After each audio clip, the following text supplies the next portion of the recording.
Good mid-afternoon, 3:40 p.m. Eastern Standard Time on this Wednesday, September 20th, 2023. I'm XRP Future Millionaire, and I reside in the great state of Michigan. On my sister's birthday here today, so if you're watching out there in the sphere, happy birthday, Rachel. But I was wrong.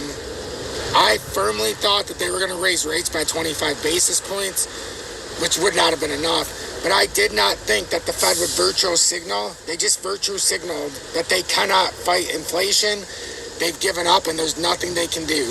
By this admission of not raising rates, they've admitted to all of us that in fact, there's nothing they can do about this. And it's going to be more pain for a very long time. But not just that, they're ushering in hyperinflation. So in me being wrong and thinking that the Fed would at least still show, or at least give the illusion that they were fighting for the people, today was nothing more than a con job. It was nothing more than embarrassment. And for anybody who tuned in with me during that entire press conference, it was nothing more than a joke. The two charts they showed was nothing more than a kindergartner could have drawn. And that's an insult to the kindergartners. And that's being respectful.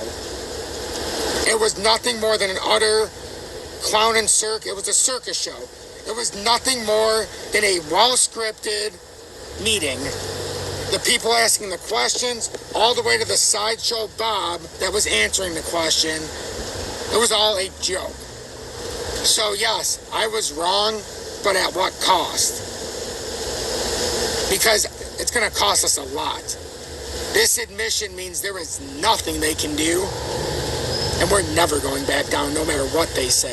If they really cared about fighting inflation, there was no way that they could have held rates firm. Zero. And the charts they showed us today was just embarrassing. So let's get into this.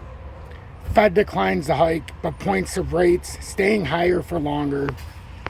The Federal Reserve held interest rates steady in a decision released Wednesday, while also indicating it still expects one more hike before the end of its year and fewer cuts than previously indicated next year.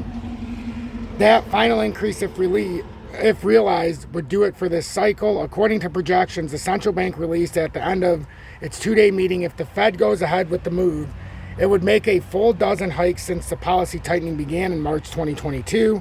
Markets had fully priced in no move at this meeting, which kept the fund rates in a targeted range between 5.25 and 5.5%, the highest in some 22 years. The rate fixes what banks charge each other for overnight lending, but also spills over into many forms of consumer debt.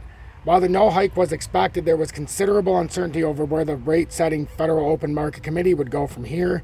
Judging from documents released Wednesday, the bias appears towards more restrictive policy and a higher for longer approach to interest rates.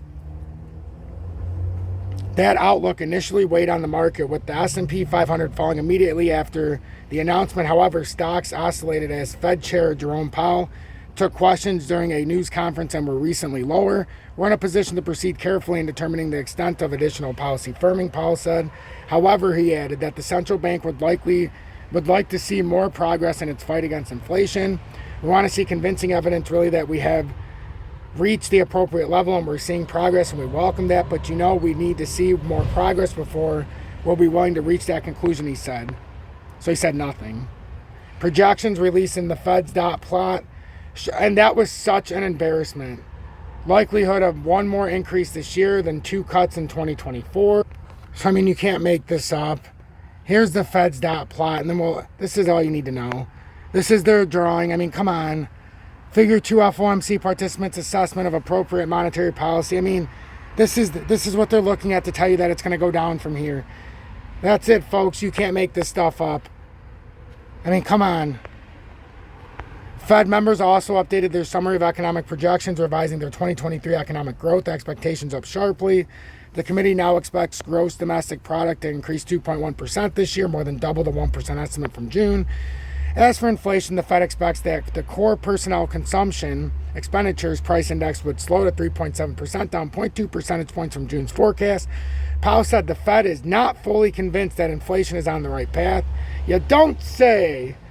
We want to see convincing evidence really that We have reached the appropriate level and we're seeing progress, and we welcome that, Powell said. We need to see more progress before we'd be willing to reach that conclusion. The projection for unemployment rate now stands at 3.8% for 2023 compared to 4.1% previously. Thanks everybody for watching this. Make sure to hit that like button. Consider subscribing to the channel. I'm out.